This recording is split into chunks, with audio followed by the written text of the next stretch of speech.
unordered list. So if we have an unordered list, we have a child selector.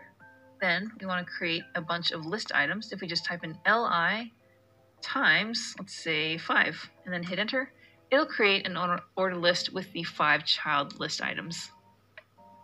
The next shortcut I'm going to show you is how you can add in placeholder lorem ipsum text.